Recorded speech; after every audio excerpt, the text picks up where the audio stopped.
You ever sit there staring at your backlog thinking, man, I don't have 80 hours to save the world right now?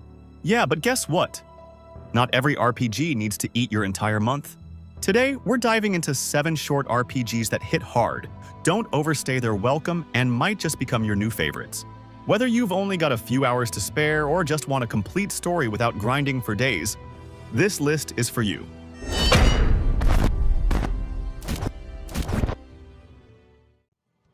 They're putting up more of a fight than we figured, boss. Most RPG fans know the Star Ocean series for its sci-fi flair and anime-style characters, but not everyone realizes it all began with a small but ambitious title called Star Ocean First Departure. Originally released on the Super Famicom, and later remade for the PSP, this entry blends traditional fantasy with spacefaring tech in a way that still feels unique today. You start off in what seems like a typical medieval world, only to be thrown into a galaxy-hopping adventure with spaceships, interstellar diseases, and planets that feel frozen in different eras of history. The combat in Star Ocean First Departure is fast, chaotic, and super satisfying once you get the hang of it. It's real time, so instead of waiting your turn, you're actively running around the battlefield, dodging hits, and launching special attacks. You can swap between party members mid-fight, and the AI handles the rest, which keeps things moving at a great pace. But what makes this game shine isn't just the twisty plot or its fast-paced real-time combat. It's the freedom it gives you to shape your party and approach to battle. You've got a flexible skill system that lets you build each character however you want, from raw damage dealers to support-focused weirdos. There's also a surprisingly deep crafting system that uses individual talents like cooking, writing, or even composing music to create useful gear or just random stuff that adds personality. On top of that, there are private actions in towns where you split up the party and trigger little side events with each character.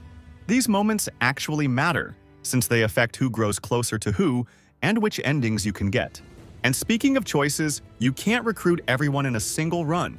Depending on what you do, some characters will join while others won't, which gives each playthrough a different vibe.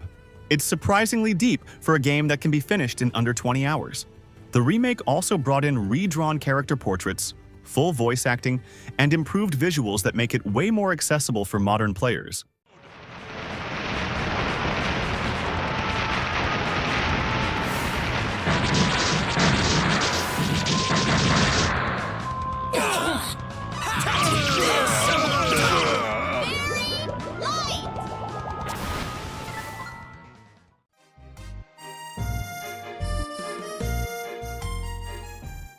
Imagine a JRPG where instead of endless brooding heroes and grim monologues, the story suddenly breaks into full-on Broadway numbers.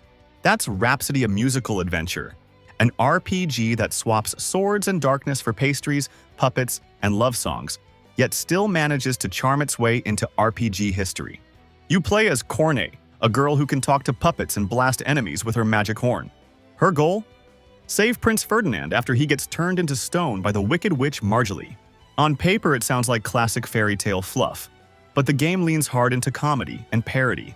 You've got a rival obsessed with outshining you, over-the-top villains who literally sing about how evil they are, and Kururu, your puppet sidekick, constantly roasting you along the way.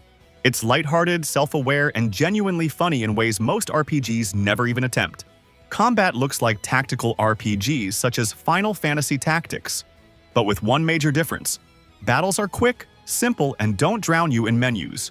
Corne's main gimmick is her horn, which builds up appreciation points so she can unleash special rewards. And these attacks? Forget fireballs. We're talking giant cakes, pudding, and parfaits crashing onto enemies. It's ridiculous, but that's exactly the point. Alongside her, puppets and even recruited monsters handle the fighting. Though there's a catch. If monsters die, they're gone for good, so yeah. Maybe don't get too attached to that slime. Outside of combat, it's straightforward. You travel across a world map, shop for gear, and manage your puppet party. Reviving fallen allies costs money, so there's a tiny bit of resource management, but nothing overwhelming. The game also rewards exploration with side puppets you can recruit, and little collectibles that add flavor without padding the runtime. But what really sets Rhapsody apart are the full musical cutscenes. The Switch version kept the vocals, making it one of the rare RPGs that literally has characters singing their hearts out mid-plot. It's cheesy, it's unexpected, and honestly, it's what makes the game memorable. At around 10 to 15 hours, Rhapsody doesn't overstay its welcome. It's not about deep mechanics or grinding for the perfect build. It's a short, quirky ride that delivers laughs, songs, and just enough tactics to keep you hooked.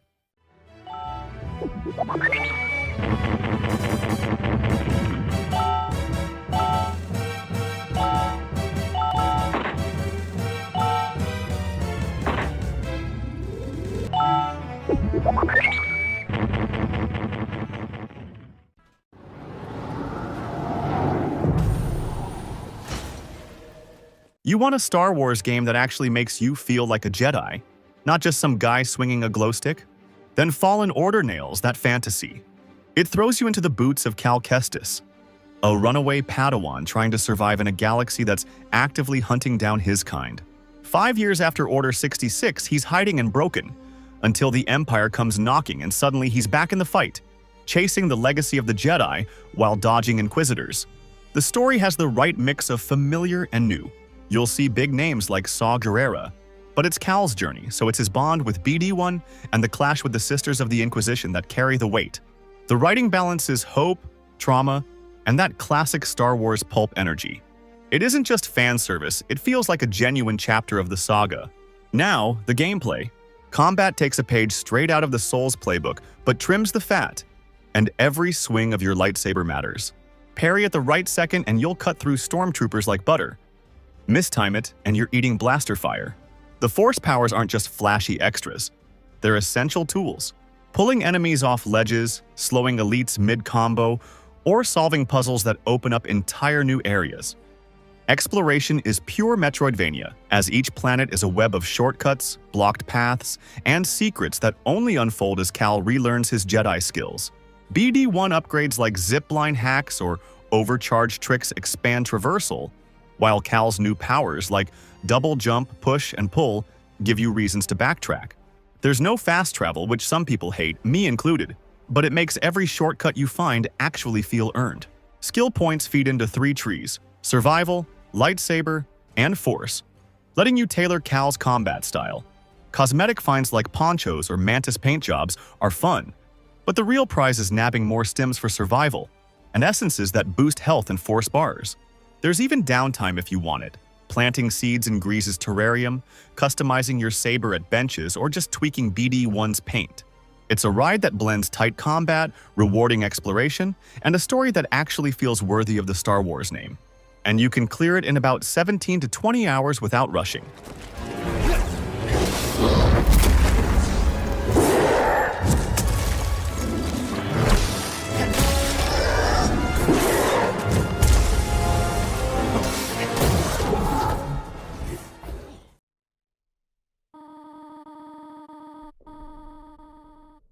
Undertale is one of those games that flips everything you know about RPGs on its head.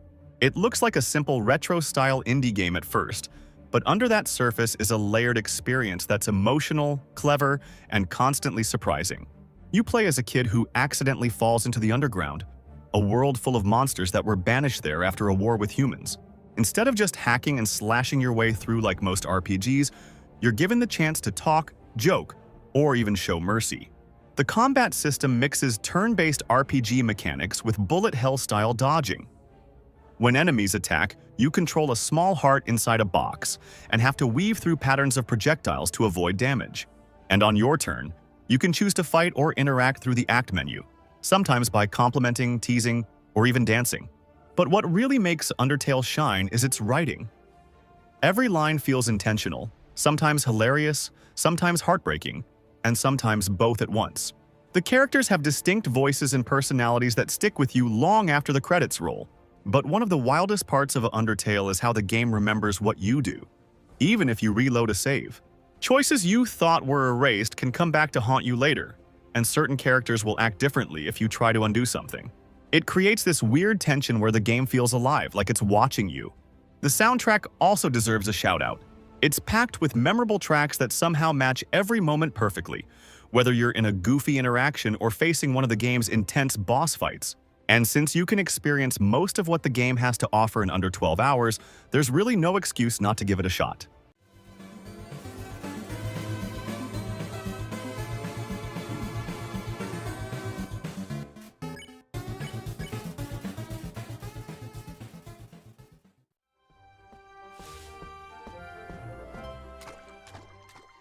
You probably wouldn't expect a game full of cat puns to also be a legit action RPG, but Cat Quest proves otherwise.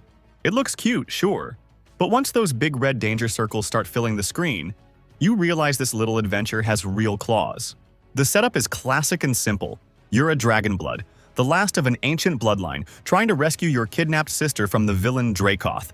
Alongside your ghostly sidekick Speary, you roam Felingard, a bright open world packed with dungeons, towns, and way too many jokes about paws. Combat is where it hooks you because everything's in real time. Swing your sword, roll out of telegraphed attacks, and unleash spells like Flame Purr or Heel Paw. Each spell has its own pattern, like cones, circles, or side blasts. So fights are all about reading the field and picking the right mix of melee and magic. Progression stays lean but satisfying. Magics get leveled at arcane temples, climbing up to rank 10, and gear powers up when you find duplicates in chests or pay to unlock more loot at the blacksmith Kit Kat. Most weapons and armor can hit level 99, so even a goofy fish sword you picked up early can carry you deep into the game. Later on, special keys and golden chests drop some of the strongest gear, rewarding exploration. Outside of combat, the game keeps things tight. No endless skill trees or bloated systems. Management is all about gold, gear, and quests. Each town has a quest board with chains of side missions, often leading to new dungeons or silly stories. Then there are the royal arts, which are late-game abilities like water walking or flight, which open up hidden islands and secret temples. Add in Mew-game modifiers for replays like 9 lives, naked runs, or stronger enemies, and you've got plenty of reasons to jump back in. It's short, yes, but that's the point. You can see the credits in around 6 to 8 hours, making it a perfect RPG snack between heavier titles.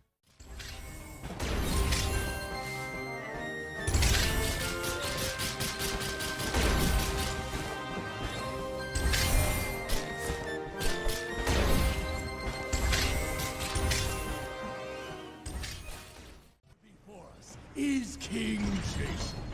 How far he has come. Rise of the Argonauts is a Greek mythology-inspired action RPG where you step into the sandals of Jason, the guy from the classic myth who goes after the Golden Fleece. But here, it's not just about sailing around and fighting monsters. The game reimagines the myth with a heavier emotional punch as Jason's quest starts after the assassination of his wife. And what follows is more personal, more grounded, and surprisingly raw. The combat is real-time and feels more like an action game than a traditional RPG. You've got 3 main weapon types to switch between on the fly: a sword for balance, a spear for reach, and a mace for raw power. Each weapon has its own feel and flow, and learning when to use which one adds a nice layer of strategy. The best part is how the game keeps the screen clean. There's no cluttered HUD or damage numbers flying everywhere. Instead, you have to read the fight, rely on animations, and feel the impact of every hit. Another cool twist is how the game handles progression. Instead of grinding for XP, you earn favor with the gods by doing things that align with their values. If you fight fiercely and show no mercy, you'll get points with Ares.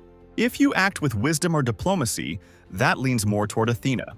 And these choices aren't just for show, they unlock different abilities and shape how Jason grows throughout the game.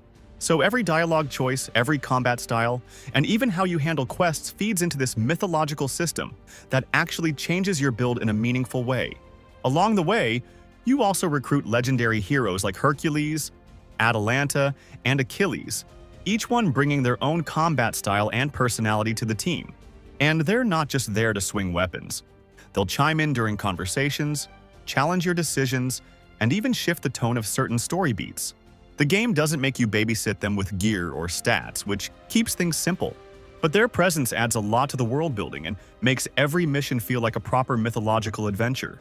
And the best part? You can wrap up the whole thing in under 15 hours. It's tight, focused, and never drags. Perfect if you're between massive RPGs and just want something satisfying to reset your brain before diving into your next 100-hour grind.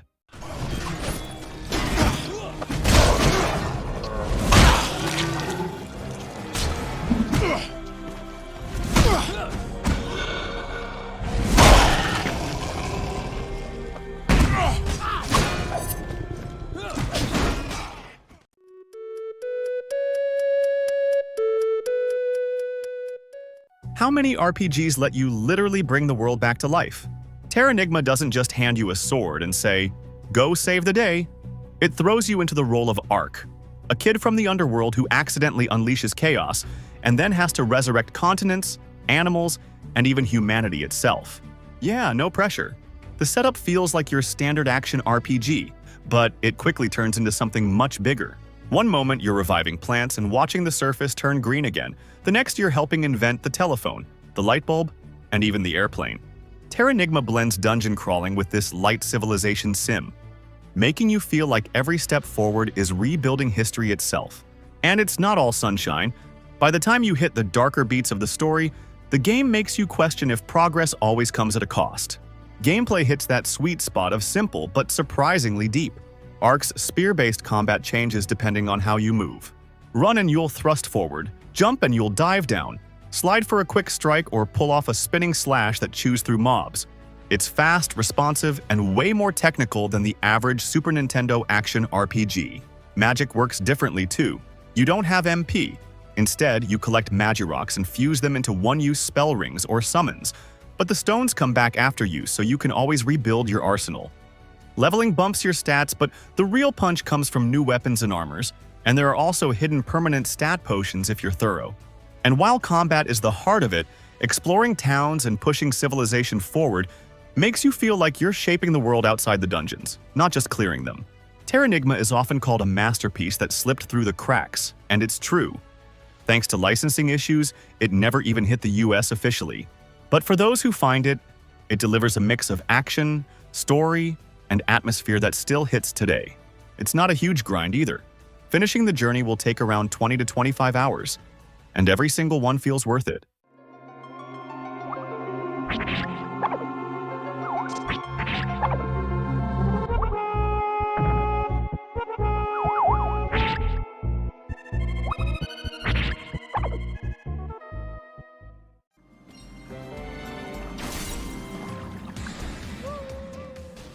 What if an RPG could hook you without drowning you in 80 hours of grinding?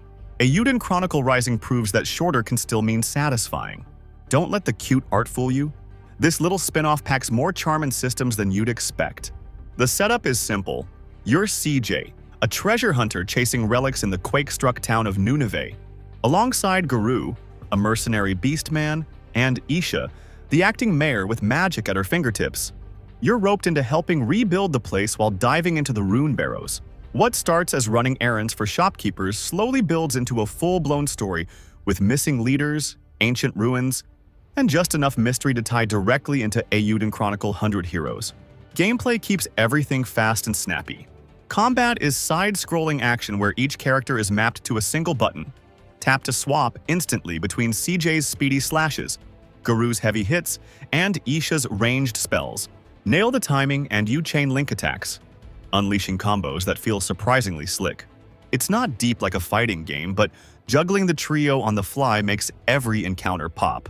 Throw in elemental runes that buff your attacks and open new dungeon paths, and you've got a loop that constantly rewards exploration. Outside combat, the real hook is town building. Every side quest feeds into new Neva's revival. Blacksmiths, rune shops, taverns, even an apothecary. Deliver lumber or ore, and suddenly the shop upgrades, unlocking stronger weapons, better armor, or buff-granting meals. There's also a stamp card system for tracking quests. And yes, you'll fetch way too many mushrooms for picky NPCs, but watching the town evolve gives progression a real sense of weight. Best part? The whole ride takes about 12 to 15 hours, side quests included. Short enough not to overstay its welcome, but dense enough to feel like a complete RPG.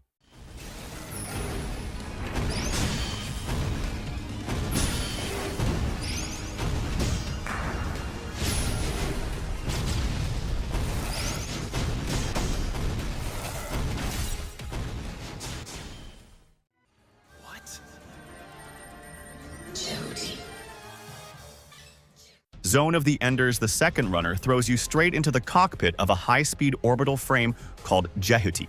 And from the moment you take off, the pace barely lets up. This isn't some slow, methodical mech sim. It's all about lightning-fast movement, flashy aerial combat, and ridiculously smooth controls that make you feel like a total badass the second you get the hang of it. Every fight feels like controlled chaos in the best way possible.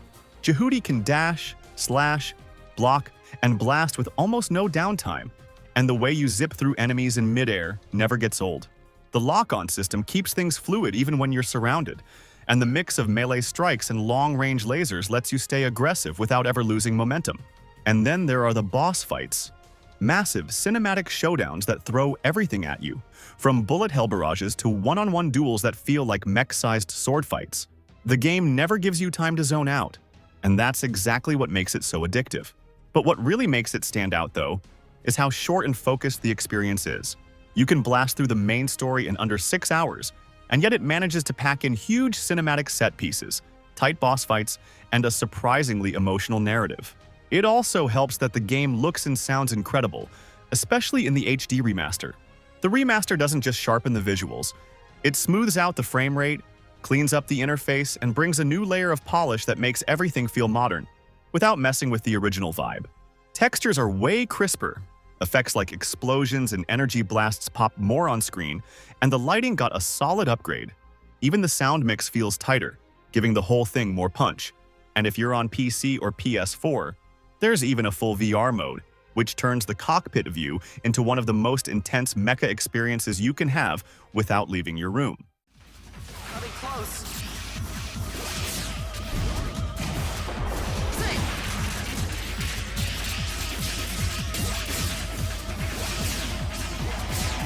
Here I come. Here I come. I always thought it's hard to make new friends. What if an RPG let you plan every move like a tactician, then punished you with silence when the fight was done? That's Transistor.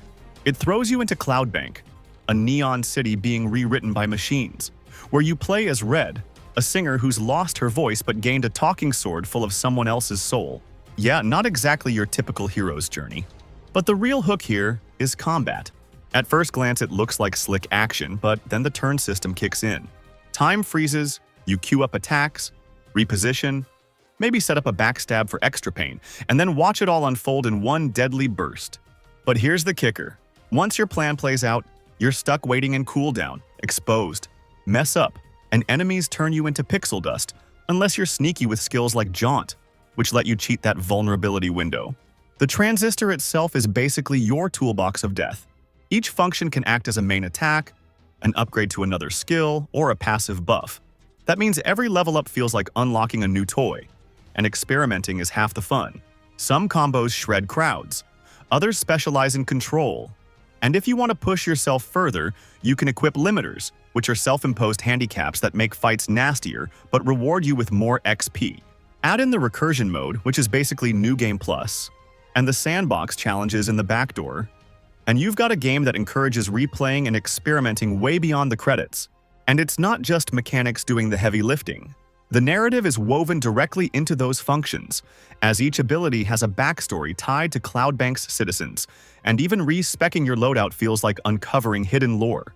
Pair that with Darren Korb's moody soundtrack and Ashley Barrett's haunting vocals, and you've got one of the most stylish packages in the RPG genre. Some call it short, but I call it sharp. The story wraps in around 6 to 8 hours, depending on how much time you spend tinkering in the sandbox. But every minute is packed with strategy, atmosphere, and emotional punch.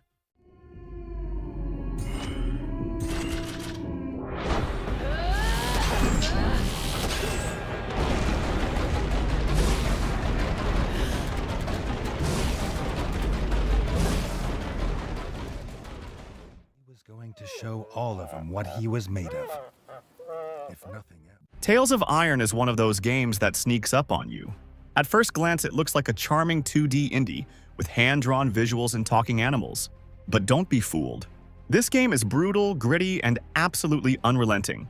You play as Reggie, the heir to the Rat Throne, trying to reclaim your kingdom from a vicious clan of frogs that have turned your home into a war zone. The combat is where it really shines. It's heavily inspired by Souls-like mechanics.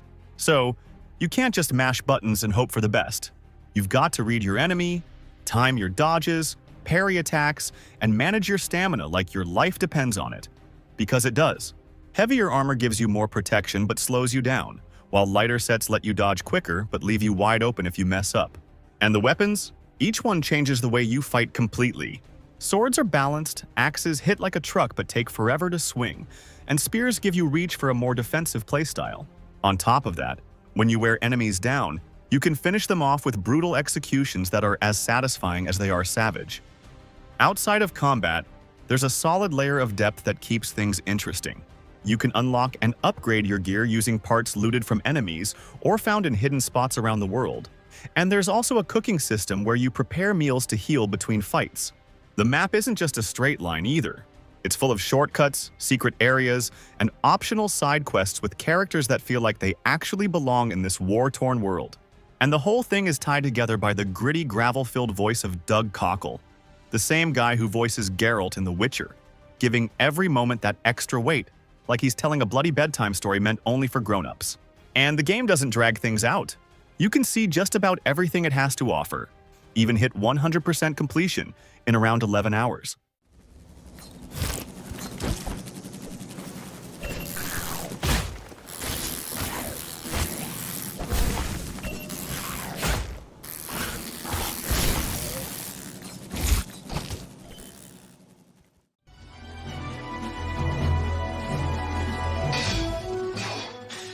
What if saving the world wasn't just about slaying monsters, but actually bending time itself? That's Chrono Trigger, a game that takes the usual RPG formula, tosses in a time machine, and says, good luck fixing history. It starts in 1000 AD at a cheerful fair, but one teleportation trick later, you're staring at a future where the planet gets obliterated by Lavos, a parasite that basically lives rent-free in Earth's core. The only way out? Travel across 7 different eras, like prehistoric hunts, medieval castles, dystopian ruins, and even the end of time itself, and change history. Every action echoes somewhere down the timeline, and the story doesn't just end one way. Depending on how and when you face Lavos, you get one of over a dozen possible endings, making every run feel like you're rewriting destiny itself. The combat keeps that same sense of momentum. It's built on active time battle, but fights happen right on the map. No random screen wipes. Positioning matters because your techs hit in cones, lines, or circles, and the real magic comes from double and triple techs, where party members fuse abilities into ridiculous combos. It's fast, tactical, and surprisingly stylish for a 16-bit game. Progression is simple but rewarding. You earn tech points to unlock new moves, upgrade weapons and armor, and eventually dabble in magic through a quirky side character called Specchio. And side quests in the final act tie directly into your party's backstories, rewarding you with gear like the Rainbow Sword or Luca's chaotic Wonder Shot. And when you do roll credits, that's where Chrono Trigger invented New Game Plus, letting you restart with all your levels and gear to chase those alternate endings. This isn't just an RPG, it's a masterclass in pacing, choice, and replay value. And best of all, you can experience the entire thing in about 20 to 25 hours.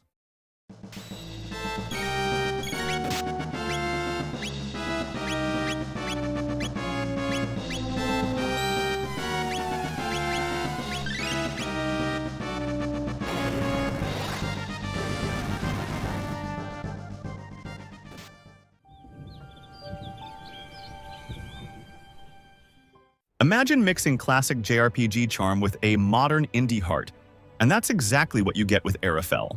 This game feels like it was handcrafted by someone who grew up loving games like Chrono Trigger and Lunar, then decided to make their own love letter to that golden era. The pixel art is gorgeous, the world is vibrant, and there's this relaxing yet mysterious atmosphere that keeps pulling you in. You play as Lita, an archer with a sharp tongue and a stubborn streak, caught in a battle far bigger than she ever imagined. The game's world is literally floating islands in the sky, and exploring them feels magical. You'll find hidden paths, clever puzzles, and secrets tucked into every corner. Instead of grinding for XP and leveling up the old-fashioned way, everything here feels way more focused. You upgrade your characters using special items you find along the journey, and each party member also has a unique skill tree, so you can shape their abilities to match your playstyle, even in a game that doesn't drag on. Combat sticks to that classic turn-based formula, but with way more depth than it first lets on. You'll need to think about buffs, debuffs, turn order, and how your party members play off each other. It's not just about spamming attacks, especially when bosses show up and force you to use everything you've got. But the real surprise is the writing. It's witty without being cheesy, emotional without being melodramatic. And since it's a short game, The pacing stays tight from start to finish. You can wrap up the whole adventure, including all the side quests, in under 20 hours, making it the perfect weekend RPG to dive into and actually finish.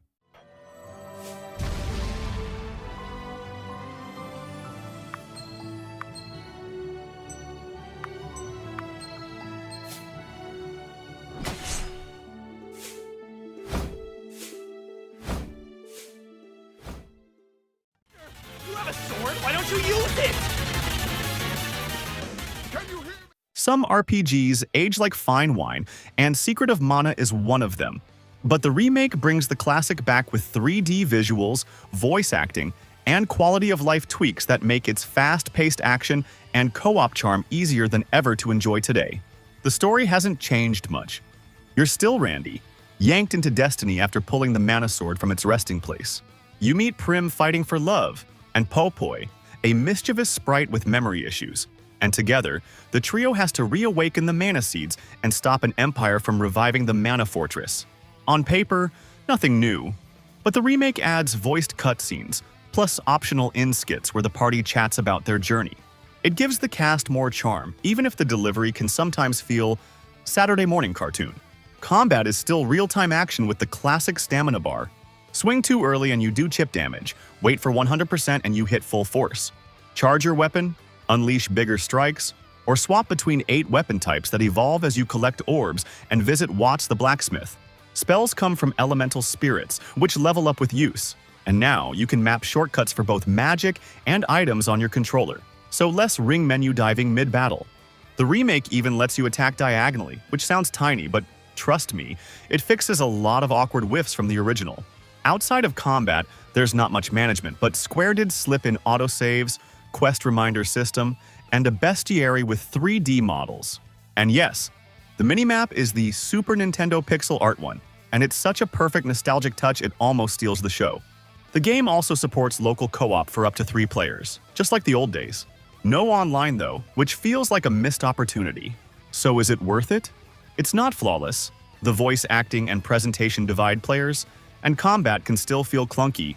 But it's a short, memorable RPG that can be wrapped up in about 20 to 25 hours, and every minute is packed with that classic mana spirit.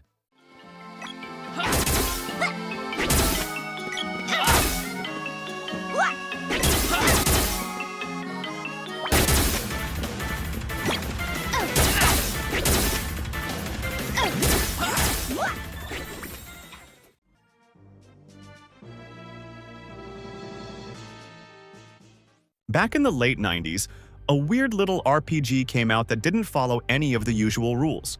No giant world-ending threat, no chosen one, no strict path to follow, just 8 totally different characters with their own stories, living in a massive sci-fi universe that feels more like a patchwork of wild ideas than a traditional game world. That game was Saga Frontier. And now, with the remastered version, it finally gets the attention it always deserved. Saga Frontier Remastered brings back all that chaotic charm, but with a much-needed layer of polish. It's got redrawn visuals, faster battles, and even an entirely new scenario that was cut from the original game. The combat might look like your typical turn-based setup at first, but it goes off the rails really fast. Instead of just grinding levels, characters pick up new moves mid-fight based on what actions they're using, which makes every battle feel a bit like improv. Some races absorb enemies, others rely on gear, and humans just kind of grow in whatever direction you push them. Then there's the combo system, where chaining abilities together with perfect timing unleashes massive team attacks that feel chaotic and incredibly satisfying when they land. Also, before battles, you can rearrange your team into different layouts, and each one comes with its own quirks. Some boost defense, others help with speed or increase the chance of triggering combos. It's the kind of mechanic that feels optional at first, but once you start messing with it, you realize how much it can shift the flow of a tough encounter. But what makes this game special is how it gives you total freedom. You pick one of several protagonists, and from there, the game stops holding your hand. You can travel to cities, dungeons, and even space stations in whatever order you want. And because each character's story is so different, ranging from classic revenge plots to off-the-wall superhero drama, it feels like playing 8 games in one. But even with all that variety, each campaign is surprisingly compact, and you can usually wrap up a full run in under 14 hours.